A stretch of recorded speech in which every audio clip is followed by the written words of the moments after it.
Subscribe कीजिए student point academy channel को और बेल आइकन को दबाइए स्टडी से रिलेटेड वीडियो सबसे पहले देखने के लिए।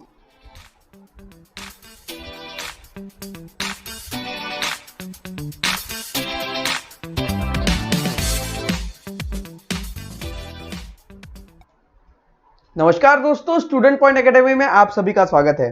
दोस्तों आज का लेक्चर है number 2, lesson number 4, effect of electric current. और इसका जो पहला वाला टॉपिक था एनर्जी ट्रांसफर इन इलेक्ट्रिक सर्किट, जो कंप्लीट हो चुका है। अगर आपने उस वीडियो को नहीं देखा है तो पहले उस वीडियो को देखिए। और आज हम पढ़ने जा रहे हैं heating effect of electric current. और heating effect of electric current पढ़ने के लिए यहाँ पर देखिए इस टॉपिक से रिलेटेड कुछ न्यूमेरिकल्स मिलेंगे और उसे सॉल्व करने के लिए हमें फॉर्मूले की जरूरत पड़ने वाली है। तो सबसे पहले एक बार हम फॉर्मूले की ओर बढ़ेंगे। हीट के फॉर्मूले यहाँ पर फॉर्म करेंगे, पावर के फॉर्मूले यहाँ पर देखिए कैसे बनते हैं वो देखेंगे और उसके बाद ही हम टॉपिक पर आएंगे। ओके, तो आइए सबसे पहले हमने जो इसके पहले जो वीडियोस देखे थे, ओके, जो लेक्चर हुआ था उसमें हमने क्या देखा था? हमने देखा था हीट इज इक्वल्स टू होता है पावर इनटू टाइम। ओके, बाद में हमने देखा ये पहला फॉर्मूला हीटिंग का, ये पहला फॉर्मूला है। फिर इसे कैसे कन्वर्ट किए थे? तो पावर मतलब क्या होता है? पावर यानी होता है V into Q upon T. Okay, ये होता है पावर का फॉर्मूला। ओके, पर हमने ये भी देखा था कि Q upon time, charge upon time मतलब होता है करंट, मींस I। तो यहां क्या करेंगे? Q अपॉन टी के बदले I रख देंगे, तो पावर मतलब क्या हो जाएगा? V इंटू आई। अब क्या करेंगे स्टूडेंट्स? इस P की वैल्यू को इस P में रख देंगे, तो heat is equals to V into I into T. तो ये आ गया हीट का दूसरा फॉर्मूला। ओके, अब उसके बाद बट V मतलब क्या होता है? I into are. V मतलब होता है I into R. Potential difference का फॉर्मूला होता है I इंटू आर। अब यहां पर क्या कर देंगे स्टूडेंट्स? इस V के बदले IR को रख दीजिए। ओके, तो हीट इज इक्वल्स टू इस V के बदले इस IR को रख दीजिए, I into R into I into T. तो यहां पर देखिए क्या हो जाता है? Heat is equals to I into I square into R T. Okay, ये बन जाता है हमारा तीसरा फॉर्मूला हीट का। ओके, बॉक्स में इसे डालते चलिए। ठीक है, ये है पहला, ये है भाई यहां पर दूसरा, और ये बना हमारे लिए तीसरा फॉर्मूला। ओके, इसके बाद क्या है? उसके बाद देखिए बट आगे और देखिए, but I is equals to means current is equals to होता है V upon R. Okay, current यानी होता है V अपॉन आर। अब यहां पर देखिए, यहां पर क्या है? हीट इज इक्वल्स टू आई का स्क्वायर है। देखिए I मतलब होता है VR, I मतलब होता है VR। तो I का स्क्वायर मतलब क्या हो जाएगा? V का स्क्वायर R का स्क्वायर। ओके, तो यहां पर देखिए I स्क्वायर है, तो यहां पर हम इस I के बदले क्या लिखेंगे? यहां लिखेंगे V स्क्वायर, और इस R स्क्वायर को मैं R इंटू आर लिख देता हूं। ओके, साथ में multiply by R into T. इस RT को हमने ब्रेक कर दिया। देखिए R से R कैंसल, तो यहां पर क्या हो जाता है? Therefore heat is equals to V का स्क्वायर तो as it is V square into T upon R। ये मिल जाता है हमें हीट का चौथा फॉर्मूला। ओके, तो देखिए अगर आप इसे लिखना चाहते हैं तो टेक दी स्नैपशॉट, इसका स्क्रीनशॉट ले लीजिए और ये फॉर्मूलों को ध्यान में रखिए, क्योंकि ये फॉर्मूले हमें आगे काम आने वाले। ओके, तो ये थे 4 हीट के फॉर्मूले। अब आते हम पावर के फॉर्मूलों की ओर, तो इसे थोड़ा स्क्रॉल करेंगे ऊपर की ओर। अब यहां देखिए स्टूडेंट्स, अब हम देखेंगे जैसे यहां पर देखिए हीट का फॉर्मूला हमने क्या देखा है? Power into time. देखिए फिर से आपको दिखाता हूं। सबसे पहला फॉर्मूला ये हीट का फॉर्मूला क्या है? Power into time. ओके, अब हम पावर का फॉर्मूला निकाल रहे हैं। किसका फाइंड आउट करने जा रहे हैं? पावर का फॉर्मूला। तो देखिए स्टूडेंट्स, पावर मतलब क्या हो जाएगा? P इधर आ जाएगा, T हीट के नीचे चला जाएगा, means power is equals to हो जाएगा हीट अपॉन टाइम। पावर मतलब क्या हो जाएगा? Heat upon time. ध्यान में रखिए, power is equals to heat upon time. देखिए ऐसा क्यों लिख रहा हूं, ध्यान में रखना है आपको।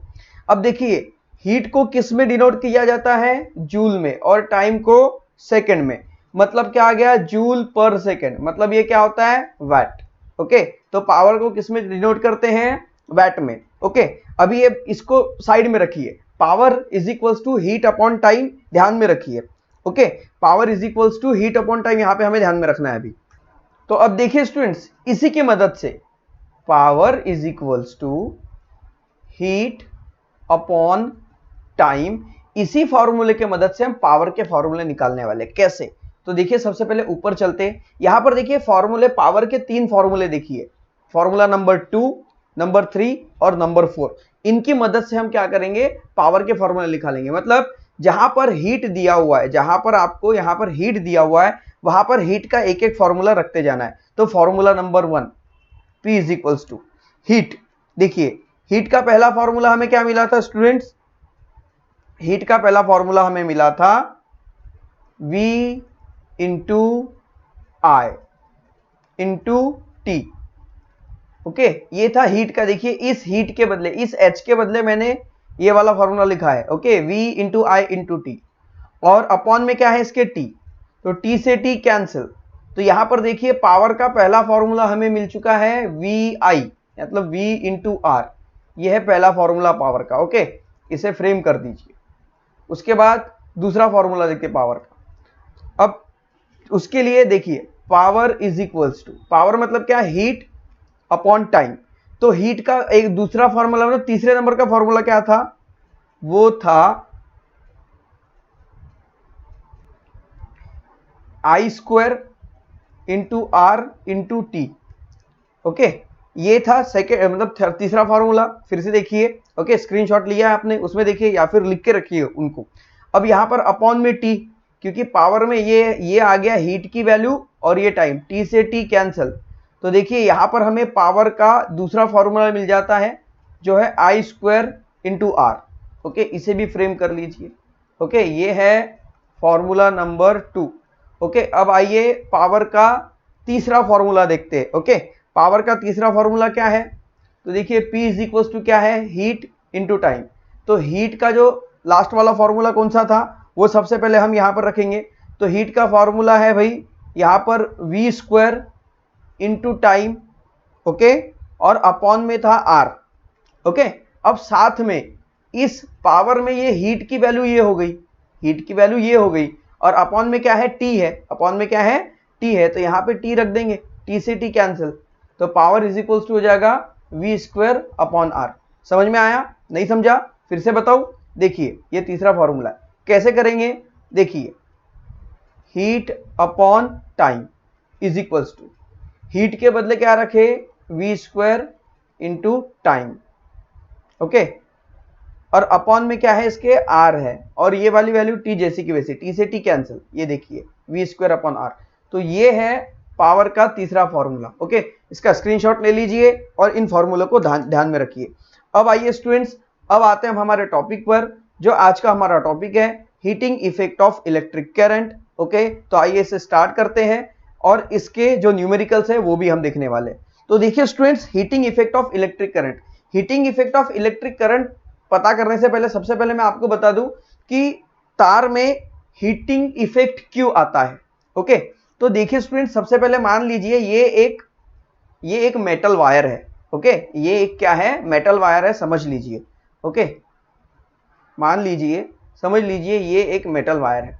अब अगर ये एक मेटल वायर है, तो इस मेटल वायर के अंदर एटम्स है। ओके, इस मेटल वायर के अंदर बहुत सारे एटम्स है। ओके, बहुत सारे एटम्स है इधर उधर। अब जब इस एटम के अंदर जब इलेक्ट्रॉन फ्लो होंगे, जब यहाँ पे पॉजिटिव निगेटिव कनेक्ट होगा, और जब इसके अंदर जब इलेक्ट्रॉन फ्लो होंगे, तो ये इलेक्ट्रॉन जो फ्लो होंगे यहाँ पर, ये निगेटिव पार्टिकल यहाँ पर जो फ्लो होंगे, ये फ्लो होते समय इन एटम से टकराएंगे। इन एटम से क्या होंगे स्टूडेंट्स, टकराएंगे। ओके, इनका कोलिजन होगा, और जब कोलिजन होगा तो देखिए होता क्या है कि इलेक्ट्रॉन इधर बहने की कोशिश करेंगे, फ्लो होने की कोशिश करेंगे। ओके, इलेक्ट्रॉन इधर जाने की कोशिश करेंगे, पर बीच में क्या है, एटम्स है, जिनसे ये टकराएंगे। टकराने से क्या होगा, यहां पर एक रबिंग होगी, घर्षण होगा। इससे क्या होता है, जैसे अपने हाथ को ऐसे रबिंग करके देखिए, आपको एक गर्मी सी महसूस होगी, मतलब इसके अंदर हीट जनरेट होंगी। इसके अंदर क्या जनरेट होगी, हीट जनरेट होगी। ओके, तो देखिए स्टूडेंट्स, इसी कारण तार में हीट जनरेट होती है। और अब यहां पर हम देखेंगे कि जो वायर्स होती है, जैसे मान लीजिए हम जनरली घर में यूज करते हैं एल्यूमिनियम और कॉपर की वायर, ओके, जो सस्ती भी है और अच्छी भी है, गुड कंडक्टर ऑफ इलेक्ट्रिसिटी है। पर यहां पर हम लोहे की तार यूज नहीं करते, ओके, उसका रेजिस्टेंस थोड़ा सा ज्यादा होता है। सबसे कम जिसका रेजिस्टेंस होता है वो है सिल्वर और गोल्ड की तार। तो सोने और चांदी की तार तो हम यूज नहीं कर सकते। ओके, तो देखिए हर एक तार में एक रेजिस्टेंस होता है, और तार जितनी लंबी होगी उतने उसके अंदर एटम्स होंगे। ओके, उतने ज्यादा उसके एटम्स होंगे, और जितने ज्यादा एटम्स होंगे, ओके, उतनी ज्यादा रबिंग होंगी, और जितनी ज्यादा रबिंग होगी उतना ज्यादा इनके अंदर रेजिस्टेंस बनेगा। क्या बनेगा, रेजिस्टेंस बनेगा, और जितना ज्यादा रेजिस्टेंस बनेगा उतना करंट का फ्लो कम कम होता चला जाएगा। ओके, अगर आप इसका एक्सपेरिमेंट देखना चाहते हैं तो आपको लेना होगा येलो कलर वाला बल्ब, जो पीले कलर में जलता है ना, ऐसा वाला जो बल्ब होता है जिसके अंदर टंगस्टन तार होती है। ओके, आप एक काम कीजिए, आप 10 फीट की एक तार लीजिए, 10 फीट की, और उस बल्ब को 10 फीट की तार से ग्लो करके देखिए।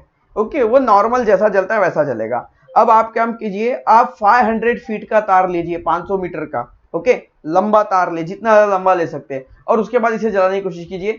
यू विल फाइंड दैट इसका पावर अपने आप कम हो जाएगा। ओके, ये कम लाइट देगा। क्यों, क्योंकि इतने दूर का सफर तय करने के लिए जो इलेक्ट्रिक करंट उसमें जा रहा है, उस इलेक्ट्रिक करंट के अंदर वो उस इलेक्ट्रिक करंट को ये तार के अंदर जो एटम्स है वो रोक रहे, वो उसके साथ रबिंग कर रहे। ओके, तो ये तो मुझे यहां पर इस टॉपिक में यही बताना था कि हीट क्यों जनरेट होती है, हीट क्यों जनरेट होती है, मतलब इलेक्ट्रिक करंट में जो होता है उसमें हीटिंग इफेक्ट क्यों आता है, इलेक्ट्रिक करंट का हीटिंग इफेक्ट क्यों आता है, वो मुझे बताना था।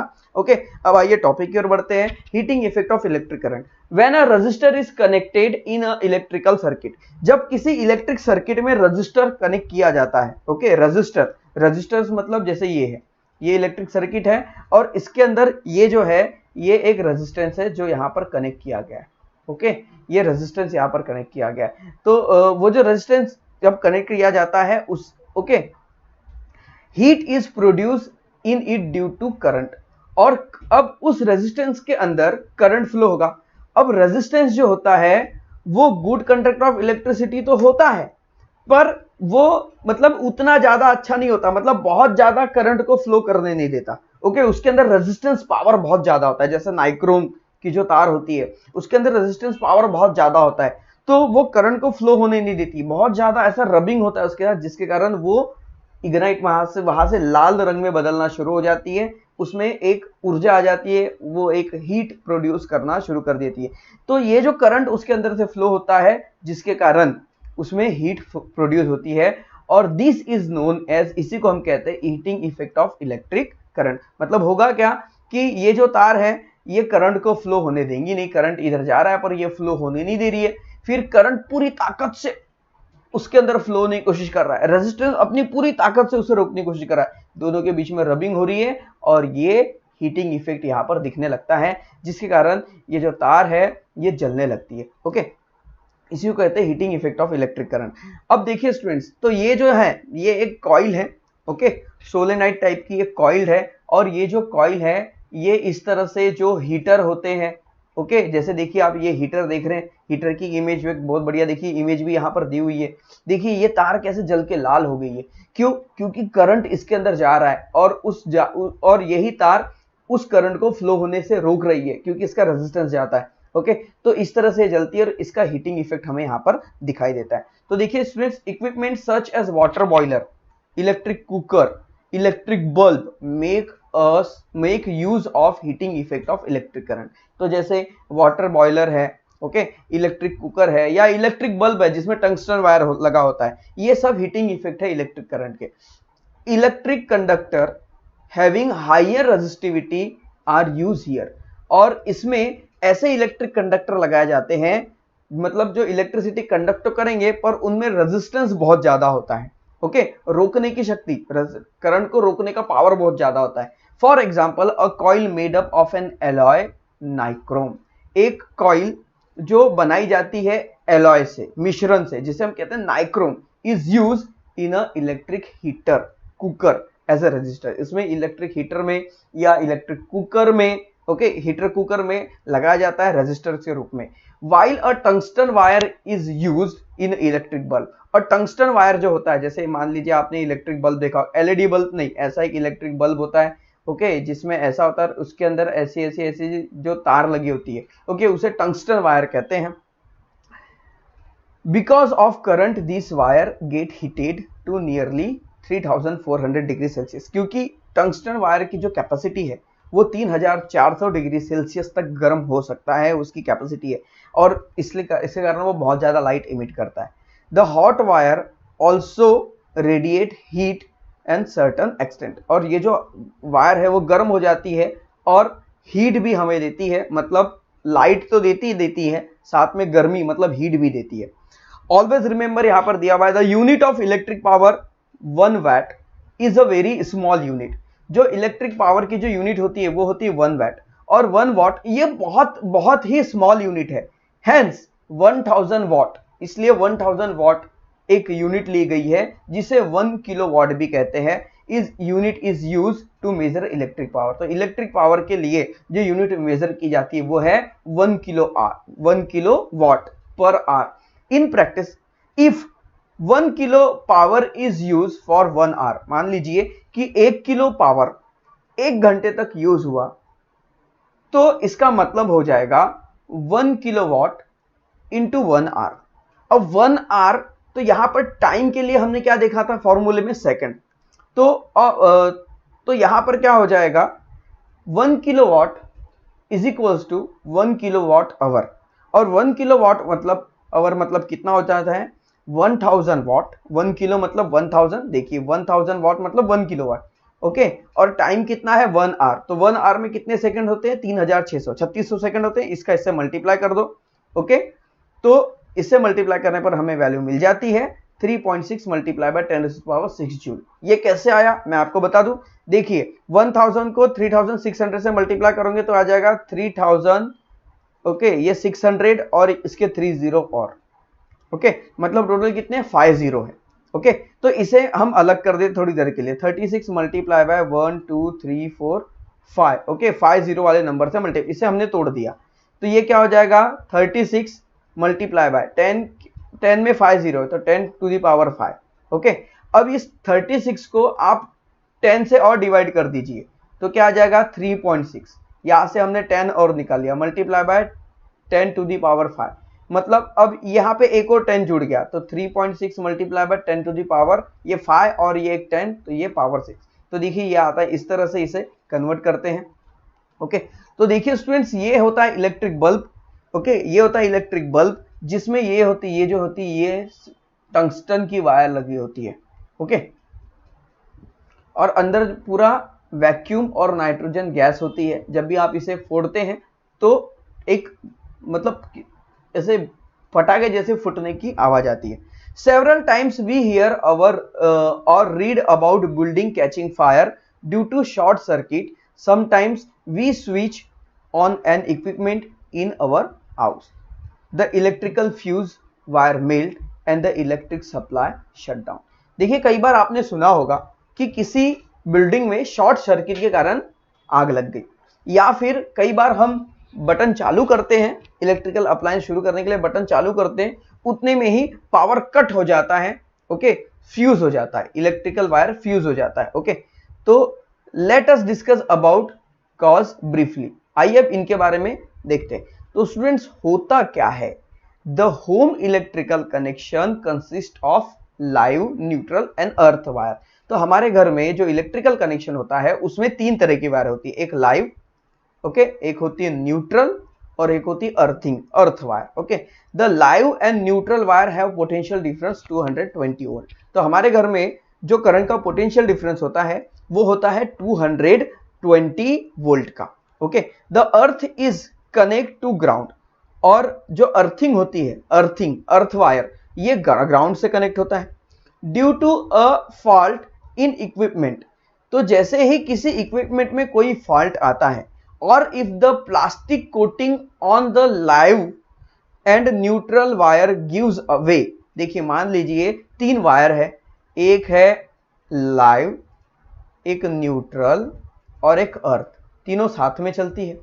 ओके, अब गलती से मान लीजिए लाइव वायर और न्यूट्रल वायर की प्लास्टिक कोटिंग हट गई और ये आपस में मिल गई, तो यहां पर एक शॉर्ट सर्किट होगा और शॉर्ट सर्किट होने के कारण टेरेमेंडस अमाउंट में हीट वहां पे प्रोड्यूस होगी, बहुत ज्यादा मात्रा में वहां से एनर्जी फ्लो होना शुरू हो जाएगी क्योंकि यहां पर शॉर्ट हो जाएगा। ओके, दोनों की बहुत ज्यादा मात्रा में एनर्जी वहां से निकलना शुरू हो जाएगी। ओके, इट प्रोड्यूसिंग हीट, जिसके कारण वहां से हीट, देखिए लार्ज करंट फ्लो तो हीट वहां से बनना शुरू हो जाएंगे क्योंकि बहुत ज्यादा करंट फ्लो हो जाएगा।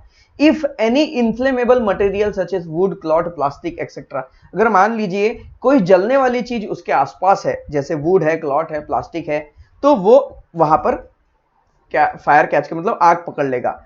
Exist around that place in a catch fire, it catch fire, therefore a fuse wire is used as a precautionary measure, और इसलिए सावधानी बरतने के लिए फ्यूज वायर वहां पर लगाई जाती है। We have learn about fuse wire in a previous standard, previous standard में हमने फ्यूज वायर के बारे में पढ़ा है, फिर भी मैं आपको अभी बताऊंगा। As soon in a high current flow in a circuit, the fuse wire melt and break the circuit and any mishap is avoid. तो देखिए स्टूडेंट्स होता क्या है, ये पोल है। ओके, थोड़ा सा मैं इमेज बड़ी कर दूं ताकि मैं अच्छे से बता सकूं। यहाँ पे मान लीजिए ये खंबा है हमारे घर के पास का इलेक्ट्रिक पोल, जहां से इलेक्ट्रिसिटी हमारे घर तक आ रही है। ओके, अब हमारे घर तक ये इलेक्ट्रिसिटी आती है तो हमारे घर के अंदर एंटर करने से पहले मीटर के पास एक फ्यूज लगा होता है।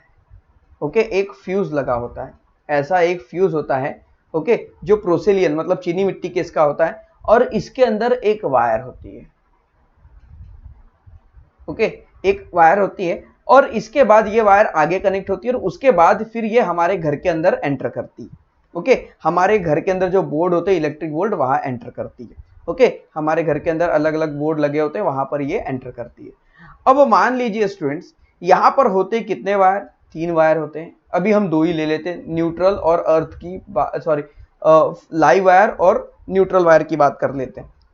तो होगा क्या, जब लाइव वायर और न्यूट्रल वायर आपस में एक दूसरे को कनेक्ट करेंगे या फिर घर के अंदर कोई शॉर्ट सर्किट हो गया, कोई जो इलेक्ट्रिकल अप्लायंस है, फ्रिज है, टोस्टर है, ओके, वॉशिंग मशीन है, इनमें कोई तकलीफ आ गई और ये अगर शॉर्ट सर्किट हो गए, तो होता क्या है कि बहुत ज्यादा इलेक्ट्रिकल एनर्जी ये खींचती है, बहुत ज्यादा इलेक्ट्रिकल एनर्जी ये खींचना शुरू करते हैं जब शॉर्ट सर्किट होता है। अभी इलेक्ट्रिकल एनर्जी कहां से आ रही है, इधर से आ रही है, यहां पे कहां से आ रही है, इस पोल से आ रही है। तो जब ये इलेक्ट्रिकल एनर्जी बहुत ज्यादा खींचेगा तो ये पोल से रिसीव होना शुरू हो जाएगा, यहां से बहुत ज्यादा पावर में इलेक्ट्रिक आना शुरू हो जाएगी। जब ये बहुत ज्यादा पावर में इलेक्ट्रिक आना शुरू हो जाएगी तो ये जो वायर है, इस वायर की एक कैपेसिटी होती है इलेक्ट्रिक करंट फ्लो करने की। तो ये वायर की एक कैपेसिटी है, उसकी कैपेसिटी से ज्यादा इलेक्ट्रिक करंट फ्लो होना शुरू हो जाएगा और जिसके कारण होगा क्या कि ये वायर जो है ये हीट होना शुरू हो जाएगी, ये जलना शुरू हो जाएगी। और जैसे ये जलते जाएगी कुछ ही देर में यहां से सर्किट ब्रेक हो जाएगा। ओके, ये सर्किट क्या हो जाएगा, यहां से टूट जाएगा। ओके, और ये सर्किट टूटने से इलेक्ट्रिकल सप्लाई बंद हो जाएगा। ये होता है फ्यूज का काम। फ्यूज क्या करता है स्टूडेंट्स, हमारे घर में जो इलेक्ट्रिकल अप्लायंस है उन्हें वेस्ट होने से या हमें शॉक लगने से बचाता है। इसलिए आजकल इस काम के लिए नए तरीके के फ्यूज का यूज किया जाता है, जैसे जिसे हम एमसीबी कहते हैं, इसके बारे में भी हम पढ़ेंगे। Okay,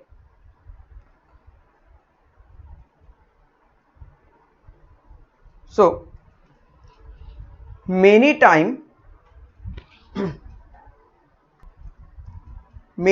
particularly in a summer season में क्या होता है, huge electrical power use, electrical power सबसे ज्यादा यूज होता है क्योंकि समर सीजन में सबसे ज्यादा इलेक्ट्रिसिटी का यूज किया जाता है। इवनिंग में देखिए सभी घर की लाइट शुरू हो जाती है, सभी घर में पंखे चलते हैं, एयर कंडीशनर चलता मतलब एसी चलती है, use of electric shop. Okay, electricity shop में ज्यादा यूज होती है, घर में ज्यादा यूज होती है।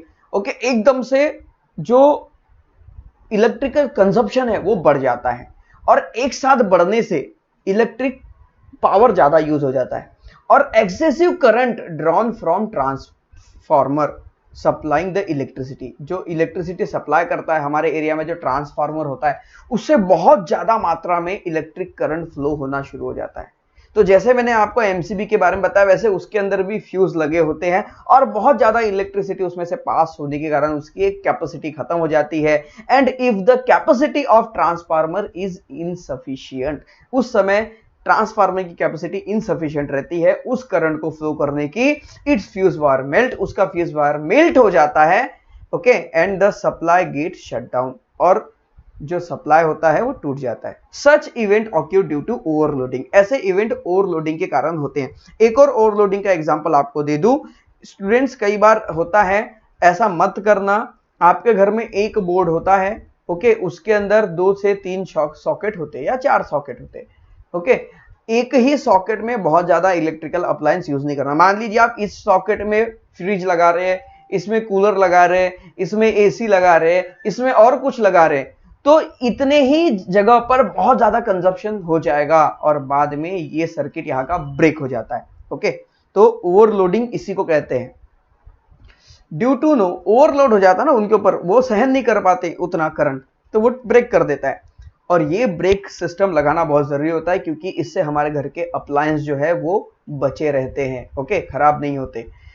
10 days miniature circuit breaker, these days, आज के युग में क्या होता है, मिनिएचर सर्किट ब्रेकर, जिसका फुल फॉर्म, जिसका शॉर्ट फॉर्म है MCB, miniature circuit breaker switches are use in home, घर में इन स्विचेस का यूज किया जाता है। ओके, आपने ये देखे ही होंगे। When the current in the circuit suddenly increase, जैसे ही सर्किट में करंट इंक्रीज होता है, this switch open, switch close होती, क्लोज मतलब कनेक्ट होती है। जैसे ही करंट बहुत ज्यादा बढ़ जाता है, स्विच खुल जाती है, ओपन हो जाती है, करंट स्टॉप हो जाता है। Different type of MCBs are in use, और एमसीबीज के बहुत सारे टाइप हैं जो अलग अलग प्रकार के यूज किए जाते हैं for the entire house. However the usual fuse wire is use, और इनके लिए एक फ्यूज वायर यूज की जाती है। ओके, आजकल जो एमसीबीज लगाई जाती है उसमें आपने देखा होगा कि हर कमरे के लिए एक अलग एमसीबीज होती है। ओके, मान लीजिए आपके घर में 5-6-7 रूम अगर अलग अलग है, ओके, सब में या फिर अलग अलग बोर्ड है, तो आप हर बोर्ड के लिए एक स्पेशल स्विच दे सकते हो। मतलब स्पेशल, अगर उसी बोर्ड में प्रॉब्लम आएगी तो उस बोर्ड का ही कनेक्शन ब्रेक होगा, बाकी पूरे घर की लाइट शुरू रहेगी और इलेक्ट्रिकल अप्लायंस खराब होने से बच जाएंगे। तो स्टूडेंट्स, आइए अब कुछ एग्जाम्पल है, इन एग्जाम्पल को देखते हैं। ओके, तो आइए स्टूडेंट्स अब इन सॉल्व एग्जाम्पल को समझते हैं, पर ये सॉल्व एग्जाम्पल हम यहाँ पर ऐसे नहीं समझाने वाले, इसे हम सॉल्व करके देखेंगे। ओके, तो इसके लिए हमने लिखा है इन्हें अलग से यहाँ पर, और आइए इसे समझते हुए सॉल्व करते हैं, क्योंकि लिखे हुए को समझाना और सॉल्व करते हुए समझाना बहुत फर्क पड़ता है। ओके, तो आई होप दैट ये एक्सपीरियंस आपको ज्यादा मजा आएगा। तो क्वेश्चन 1 है, example 1, 6 ampere meter long wire made from an alloy, एक एलॉय से, ओके, नाइक्रोम की एक वायर बनाई गई है जो है 6 मीटर लॉन्ग। कितनी लॉन्ग है? 6 meter long. Is shaped into a coil, अब ये 6 मीटर लंबी तार को, ओके, सॉरी ये बॉक्स बन गया भाई, यहां से हम पेन ले लेते हैं। अब ये 6 मीटर लंबी तार को, ओके, 6 मीटर लंबी तार है, इसे इन्होंने क्या कर दिया, कॉइल में बदल दिया। किसमें बदल दिया स्टूडेंट्स? कॉइल में बदल दिया। Okay, shape into coil and given for producing heat, किसके लिए? हीट प्रोड्यूस करने के लिए। It has a resistance 22 ohm, और उसमें रेजिस्टेंस जो कितने का है? 22 ओहम का है, मतलब रेजिस्टेंस को ओहम, ओहम ये यूनिट है रेजिस्टेंस की। Can we get more heat if the wire is cut, अब मान लीजिए इस वायर को आधा कर दिया जाए, तो 6 मीटर से ले गया ये 3 मीटर का, तो अब ये कॉइल अगर इतनी बड़ी है तो ये जो कॉइल छोटी सी हो जाएगी। ओके, ये कॉइल छोटी सी हो जाएगी। तो अब बताइए उसके ओरिजिनल लेंथ से अगर उसे आधा कर दिया जाए, okay, can we get more heat, तो क्या इससे हमें ज्यादा हीट मिलेगी? Can we get more heat if the wire is cut into half of its original length and shape into coil, तो अगर इस वायर को आधा कर दिया जाए और उसे फिर उसकी कॉइल बनाया जाए, तो अब कॉइल की लेंथ छोटी हो गई, यहाँ कॉइल की लेंथ ज्यादा लंबी थी, यहाँ कॉइल की लेंथ छोटी हो गई, तो क्या अब ज्यादा हीट मिलेंगी for getting energy. The two end of wire are connected to source with potential difference 220 volt, और ये जो दोनों वायर है 220 वोल्ट के पोटेंशियल डिफरेंस से कनेक्ट है। तो देखिए स्टूडेंट्स, जब क्या होता है, करंट दोनों में सेम है, वोल्ट दोनों में सेम है, पोटेंशियल डिफरेंस दोनों में सेम है, पर यहां पर कॉइल की लेंथ अगर कम ज्यादा हो गई तो जो छोटी कॉइल है उसमें ज्यादा हीट प्रोड्यूस होंगी। इसका रीजन ये है कि देखिए ये कॉइल ज्यादा लंबी है, ओके, यहां पर फिर से बनाते हैं, ये कॉइल है ज्यादा लंबी है, ओके, और ये कॉइल छोटी है, ओके। तो इस पर जो करंट जाएगा, अब ये ज्यादा बड़ी है तो इसकी करंट को सहने की कैपेसिटी भी ज्यादा है, और ये छोटी है तो इसकी करंट को सहने की कैपेसिटी भी कम है। तो यहां पर क्या हो जाएगा, करंट सेम है पर इसकी कैपेसिटी कम हो गई क्योंकि ये छोटी हो गई, तो इसके ऊपर ओवरलोड ज्यादा आएगा, और ओवरलोड ज्यादा आएगा तो ये ज्यादा गर्म हो जाएगी, ज्यादा हीट प्रोड्यूस करेगी, ओके। आइए इसे सॉल्व करते हैं, देखते हैं कि सच में कितनी ज्यादा हीट प्रोड्यूस करती है। तो इसमें लिखेंगे सबसे पहले गिवन। इस क्वेश्चन में देखिए हमें गिवन क्या दिया हुआ है, तो गिवन हमें दिया हुआ रेजिस्टेंस, और रेजिस्टेंस कितना दिया स्टूडेंट, रेजिस्टेंस को हम आर से डिनोट करते हैं, यहां पे आर लिख दीजिए, और रेजिस्टेंस है 22 ओम्स का। अब यहां पर ध्यान में रखिएगा, अगर आपके पास पुरानी बुक है तो इसे करेक्ट कर लीजिए, क्योंकि पुरानी बुक में यहां पर 24 और आंसर भी गलत है, ओके। तो रेजिस्टेंस है यहां पर 22 ओहम, ओहम को इस साइन से डिनोट करते हैं, ओके। अब उसके बाद पोटेंशियल डिफरेंस हमें दिया हुआ है, तो लिखेंगे यहां पर PD, potential difference. Potential difference मतलब क्या होता है, वोल्ट, ओके, और वोल्ट कितना है स्टूडेंट्स, 220, ओके, 220 वोल्ट है। अब यहां पर लेंगे दो कंडीशन है, एक कंडीशन बड़ी कॉइल और एक छोटी कॉइल। तो बड़ी कॉइल के लिए हम क्या कर लेंगे, फॉल मतलब पूरे वायर के लिए लिखेंगे ए किसके लिए, ये कंडीशन लिख लें, ये condition A for coil of whole wire, पूरे वायर की जो कॉइल है उसके लिए। तो स्टूडेंट्स हमें पता है कि यहां पर देखिए फॉर्मूला कौन सा लग सकता है, देखिए यहां पर आर है और यहां पर वी भी है, रेजिस्टेंस भी है और वी भी है, और हमें क्या निकालना है स्टूडेंट्स, यहां पर वॉट, ओके, पावर। तो पावर के लिए यहां फॉर्मूला लगेगा v square upon R, okay. तो आइए अब इनकी वैल्यू रखते हैं, v कितना है 220, तो 220 का स्क्वायर अपॉन आर, ओके। तो यहां पे r कितना है स्टूडेंट्स, r है 22, तो यहां पे हम 22 लिख लेते हैं, ओके। अब 22 से 22 वन टाइम कैंसिल हो जाएगा, बचेगा कितना यहां पर 10 का स्क्वायर, सॉरी इस तरह से नहीं करेंगे, ओके। 20 स्क्वायर, 220 स्क्वायर और 22 इज इक्वल टू, यहां पर क्या आ जाएगा 22 मतलब 220 मल्टीप्लाई बाय 220 अपॉन 22, 22 से आप इसे कैंसिल कर दीजिए, कितने टाइम कैंसिल हो जाएगा, ये 10 टाइम कैंसिल हो जाएगा, और 220 मल्टीप्लाई बाय 10, तो यहां पर स्टूडेंट्स इसका आंसर आएगा 2200 वॉट, ओके। ये था ए के लिए। अब बी के लिए, बी के लिए क्या लिखेंगे, कंडीशन बी के लिए क्या है, coil of half wire, okay. तो यहां पे भी वही formula, P is equals to क्या हो जाएगा, वी स्क्वायर अपॉन आर, और यहां पर पोटेंशियल डिफरेंस कितना है भाई, पोटेंशियल डिफरेंस दोनों में उतना ही रहेगा, 220 मल्टीप्लाई बाय 220 यहां पर कर लेते हैं, और डिवाइड बाय यहां पर कर देंगे 12 से, ओके, और 12 से नहीं। अब देखिए स्टूडेंट्स यहां पर हम डिवाइड किससे करेंगे, यहां पर सोचने वाली बात है, जब वायर फुल थी, coil of whole wire resistance कितना है, पूरे वायर का रेजिस्टेंस कितना है 22, okay.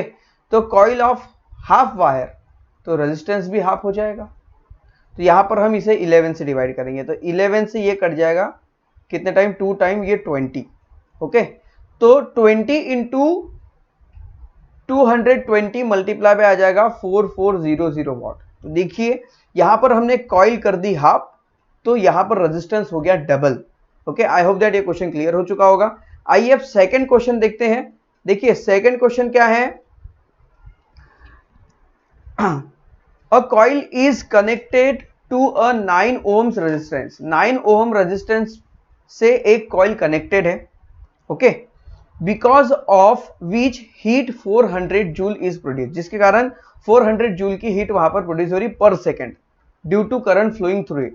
Obtain the potential difference applied across the resistance. तो पूरे रेजिस्टेंस में कितना पोटेंशियल डिफरेंस यहां पर अप्लाई हो रहा है वो हमें देखना है। तो लिखेंगे गिवन, ओके, हमें क्या दिया हुआ है 9 ओहम का रेजिस्टेंस यहां पर, ओके, इसी का मतलब R is equals to 9 ohm. Okay, उसके बाद हीट कितनी स्टूडेंट्स यहां पर, हीट यहां पे प्रोड्यूस हो रही है 400 जूल। ओके, तो हीट यानी ही पावर होता है, तो पावर हो गया 400 जूल, पर ये कैसा है जूल पर सेकेंड हो रहा है। ओके, अब यहां पर देखिए पावर भी है आर भी है, तो वही पावर वाला फॉर्मूला लगा लेंगे जो है v स्क्वायर अपॉन आर। तो यहां पर देखिए स्टूडेंट्स पावर कितनी है 400, तो पावर लिख दीजिए 400, v square as it is, R कितना है 9, 9 को उधर शिफ्ट कर देते हैं, तो ये हो जाएगा ऐसा v square is equals to 400 into 9, ये स्क्वायर है रूट में कन्वर्ट हो जाएगा, तो v square is equals to under root 400 into 9, तो v इज इक्वल्स टू 400 हो गया 20, 9 हो गया 3, 20 इंटू 3, तो v इज इक्वल्स टू हो गया 60। ओके, तो यहां पर 60 पोटेंशियल डिफरेंस बनेगा। ओके, तो ये आ गया भाई पोटेंशियल डिफरेंस कितना होगा 60 का। आइए अब नेक्स्ट क्वेश्चन देखते हैं। Third question is an electrical iron use a power of 1100 what. एक इलेक्ट्रिकल आयरन है इस्त्री प्रेस जो 1100 वॉट ओके यूज कर रही है, जब उसे हायर टेम्परेचर पर सेट करते हैं। If set to lower temperature, जब उसे सबसे कम टेम्परेचर में सेट कर दे तब वो 330 वॉट पावर यूज करती है। Find out the electric current and respective resistance for two settings. तो दोनों सेटिंग्स के लिए कितना इलेक्ट्रिक करंट लग रहा है और दोनों सेटिंग्स के लिए कितना रेजिस्टेंस लग रहा है यहां पर हमें फाइंड करना है। And the iron is connected to potential difference 220 volt. Iron घर पे यूज हो रही है तो ये 220 वोल्ट के पोटेंशियल डिफरेंस पे कनेक्ट है। तो सबसे पहले देखेंगे हमें क्या क्या दिया हुआ है। तो देखिए स्टूडेंट्स यहां लिखेंगे गिवन,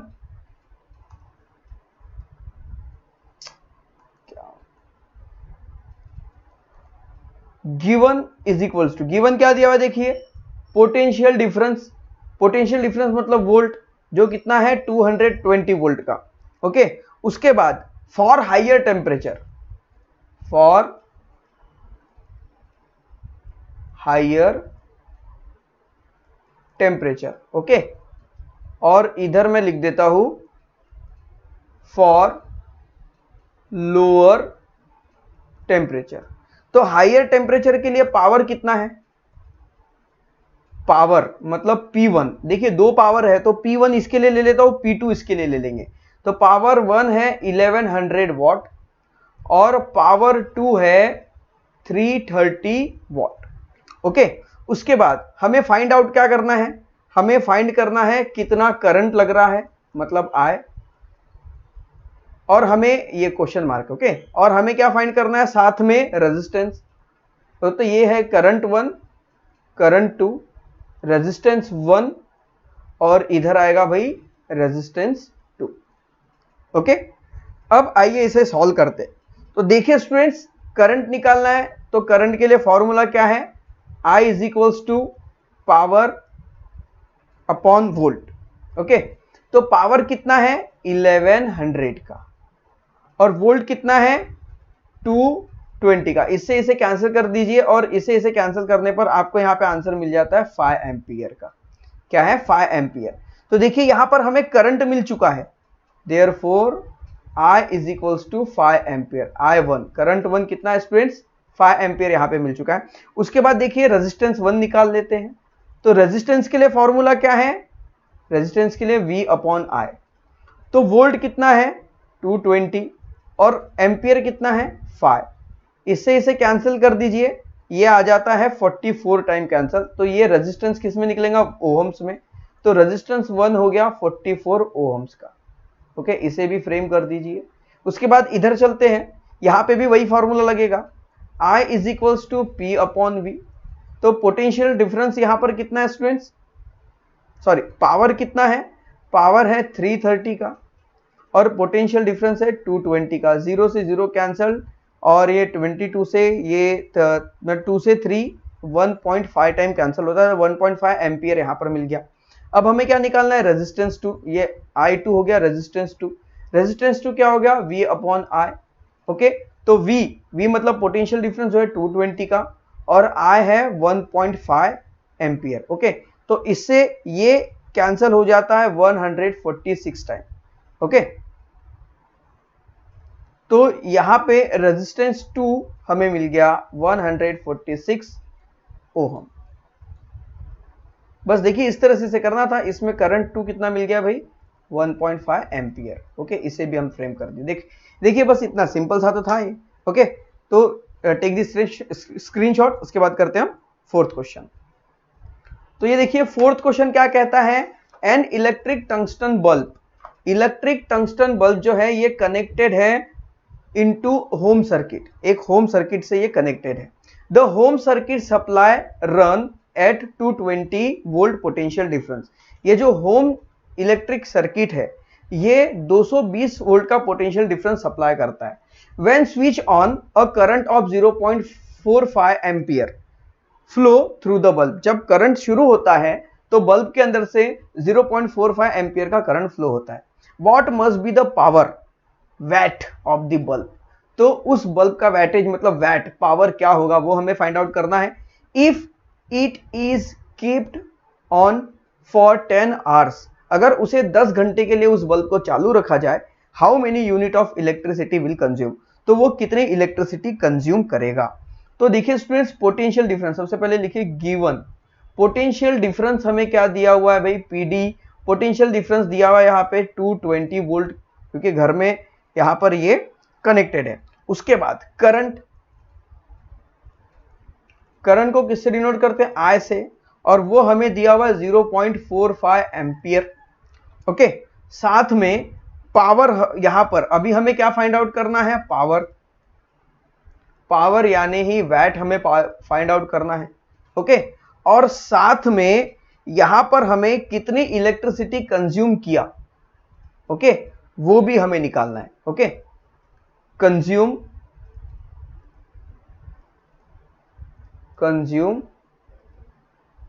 इलेक्ट्रिसिटी। ओके, इसके लिए भी क्वेश्चन मार्क। अब देखिए स्टूडेंट्स यहां पर होगा क्या, तो देखिए पावर का फॉर्मूला है V इंटू I, हमने पढ़ा था। अब पोटेंशियल डिफरेंस कितना है 220 और करंट फ्लो हो रहा है 0.45 एम्पियर का, तो ये पावर इज इक्वल्स टू हो जाएगा, पावर इज इक्वल्स टू हो जाएगा यहां पर 99 वॉट। ओके, तो जो बल्ब होगा therefore bulb must be 99 watt power. Okay, 99 watt power का वो बल्ब होना चाहिए। अब यहां पर if bulb is on for 10 hours, अगर बल्ब को 10 घंटे के लिए चालू रखे तो कितना आ गया 99 watt multiply by 10 hour. Okay, तो ये क्या हो जाएगा 990 वॉट आवर। ओके, अब इसे हमें किसमें कन्वर्ट करना है, कितने एक घंटे में मतलब 10 घंटे में कितनी इलेक्ट्रिसिटी इसने कंज्यूम किया है। तो जब हम आवर्स में कन्वर्ट करते हैं इलेक्ट्रिसिटी को तो किलो आवर्स में कन्वर्ट करते हैं। ओके, तो देयरफॉर अब यहां पर क्या हो जाएगा, हम लिखेंगे 990 डिवाइड बाय 1000। ओके, ये किस में कन्वर्ट हो जाएगा किलो वॉट आवर्स में। तो जब इसे हम डिवाइड करेंगे तो ये हमें आंसर मिलेगा therefore 0.99 kilo watt hour. Okay, देखिए स्टूडेंट्स ये थे ये चारों क्वेश्चंस। आई होप दैट ये चारों क्वेश्चन आपको क्लियर हो चुके होंगे। अगर आप इसे लिखना चाहते हैं टेक द स्नैपशॉट, तो स्टूडेंट्स देखिए हमने आज के टॉपिक में समझा है electric heating effect of electric current और उसके कुछ 4 सॉल्व एग्जांपल। तो आई होप दैट ये वीडियो आपको पसंद आया होगा, क्लियर हो चुका होगा। तो अगर ये वीडियो आपको अच्छा लगा है तो वीडियो को लाइक कीजिए, चैनल को सब्सक्राइब कीजिए, हमारे साथ बने रहिए और देखते रहिए स्टूडेंट पॉइंट एकेडमी। तो मिलते हैं फ्रेंड्स नेक्स्ट वीडियो में, तब तक के लिए बाय बाय।